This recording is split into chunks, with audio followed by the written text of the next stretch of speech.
and welcome to Travel Beans. Today we are in the city of Izmir in Turkey and we are exploring some of the historical markets and of course trying some delicious Turkish food.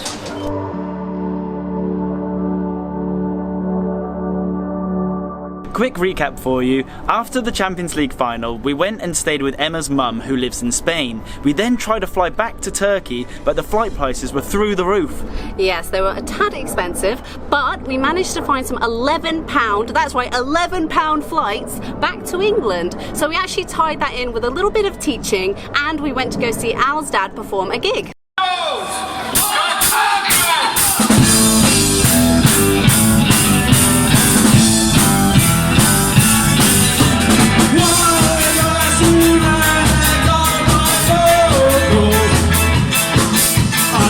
That's right, my dad is in a band and I haven't been able to see him for a few years because of our travels, so we thought just for him, just for you Loza if you're watching, that we would go and watch him play. We then found some cheap flights from Birmingham Airport across to Izmir, which is where we are now, and we are actually flying to Istanbul later today. We have rented an apartment for 6 weeks in Istanbul, but before we leave, we had to check out a bit of Izmir. We have been recommended some of the incredible food to try whilst here in Izmir, but first we are here at the Agora Open Air Museum. Agora means marketplace, and this particular one is over 2,000 years old from the Roman era.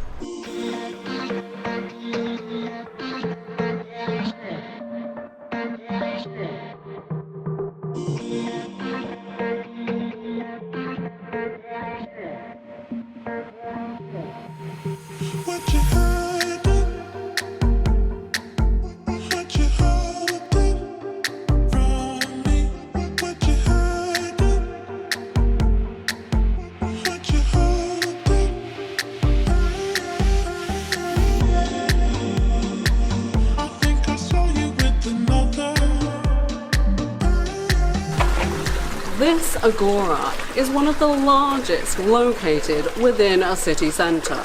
With 3 floors, it is truly one of a kind. I genuinely have no idea how we don't have our own TV show yet.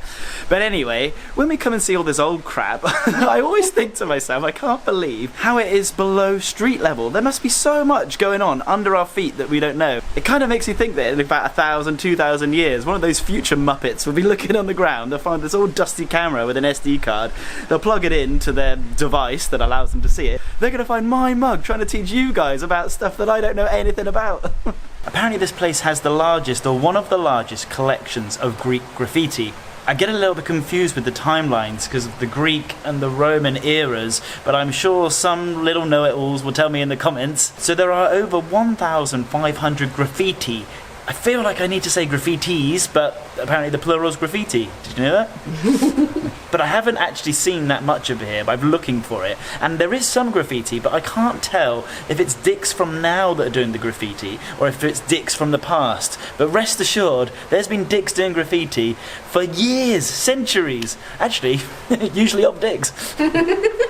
So I don't know about you guys, but whenever Alex and I come to these kind of historical, ancient sites, we always wish we could go back in time and just be amongst everything, like in its heyday. For example, coming back here when it was bustling, the market stalls were open.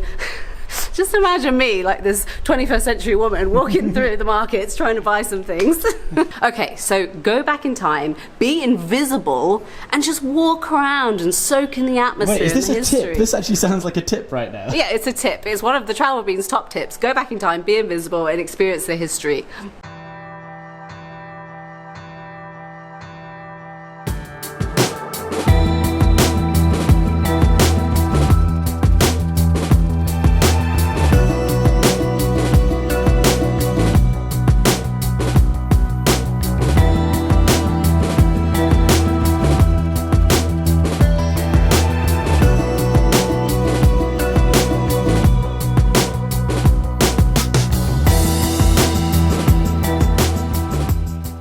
After the Agora, we came to the old Bazaar here in Izmir, which is one of the oldest in all of Turkey, and it is mental, guys. You have to come here.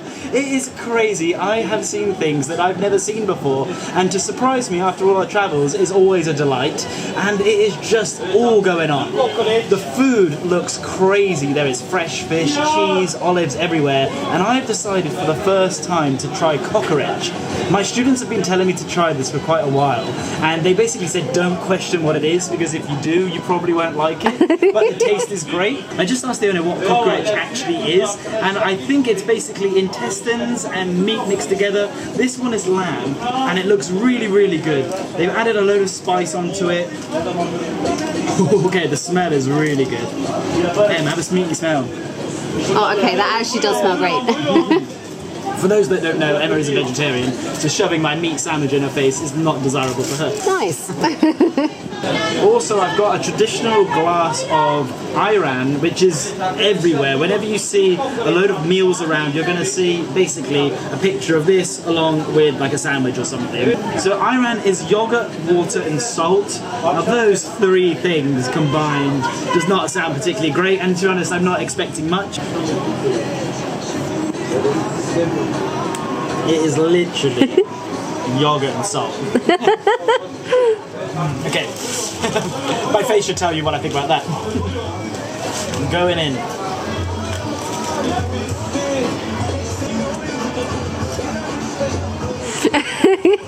It's all about the spices that they've chucked on top, because they're quite flavourful. But the actual intestinal meat, oh what a horrible sentence, is not that flavoursome, at least on the first bite.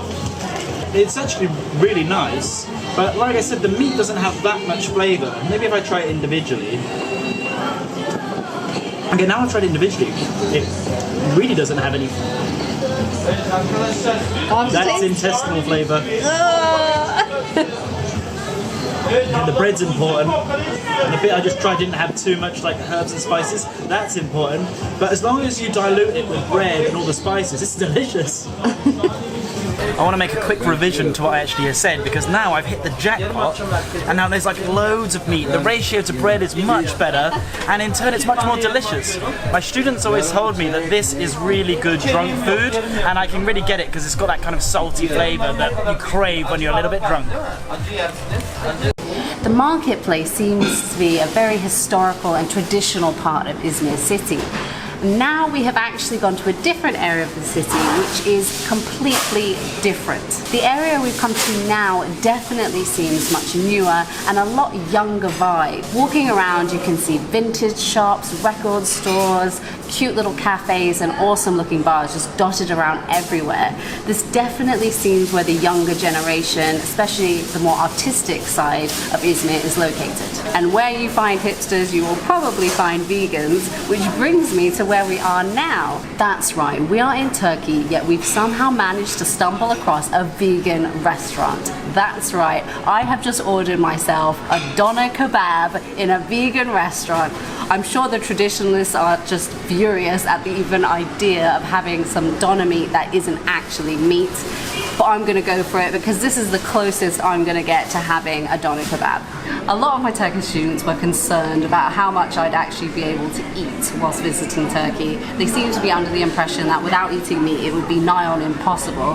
That has not actually been my experience so far. There has been plenty for me to eat, but it has been limited as to the range of food that I've been having. I've been eating a lot of meze, that's for one, and a lot of bakery items. So it's actually nice to be able to have something different today and have a kebab. Just having a peek inside. So inside appears to be some salady things and also some doner meat inside. I'm actually really excited.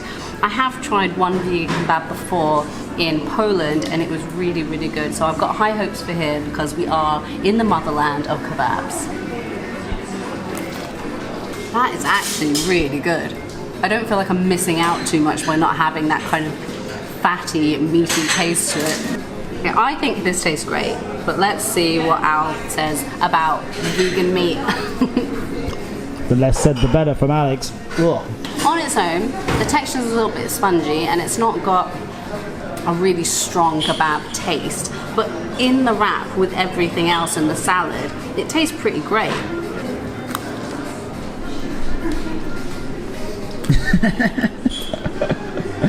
No one looks good eating a kebab.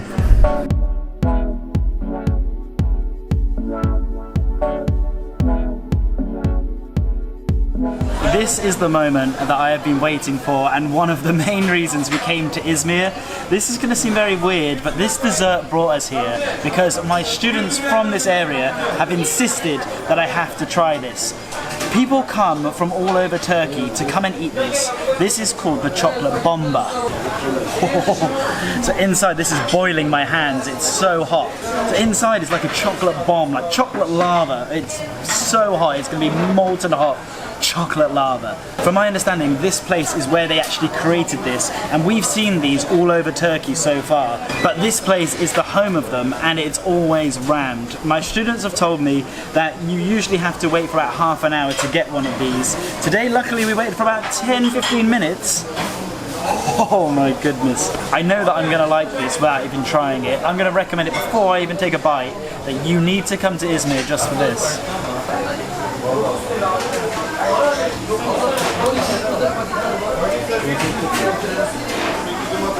Before I say anything about this, I would like you to have a little bite first. This looks like I'm gonna want to puke after I eat it. It looks so sweet.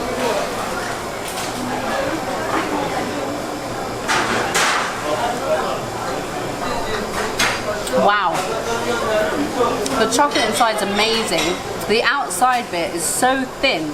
It's almost just there to hold the chocolate sauce. It's just like a parcel to deliver chocolate effectively inside your mouth. Oh no. My beard is the worst catcher of foods. It's basically like Nutella inside, pretty much. This is incredible. I knew it was going to be good, better than I imagined. We've got 8 of them. Due to some miscommunication. Yep. This was £3, under $5 for this whole box. I got told by my students usually that the flight from Izmir to Istanbul, everyone has one of these boxes because they're taking it to their family. So we thought it was only fair that we take it with us to Istanbul. So as much as Alex enjoyed his chocolate bomba, he was absolutely bouncing off the walls for about 15 minutes as we were walking back to the hotel. Now look at him. Guys, my tummy hurts. I bought too many bombas, about 7.5 too many. They're amazing, but they're too chocolatey and too sweet. We were making our way back to the hotel to go and get our taxi to the airport, but we had to seek refuge in this beautiful little park so we could have a little lay down and just deal with what just happened to our bodies. We really do have to get going back to the hotel to make our way to Istanbul, as we are moving there for the next 6 weeks. That's right, we are moving to Istanbul, a city that we've never actually been to, so this could be a tad risky, but we have heard a lot of good things about Istanbul, so we are sure we are going to love it. We have never moved to a city without actually being there before, so this is a bit of a first. So in tomorrow's video, we will give you a bit of a tour of our apartment, show you what we get up to when we move to a new place, what our usual routine is and how we get settled in. And on that note, we are going to say goodbye for today.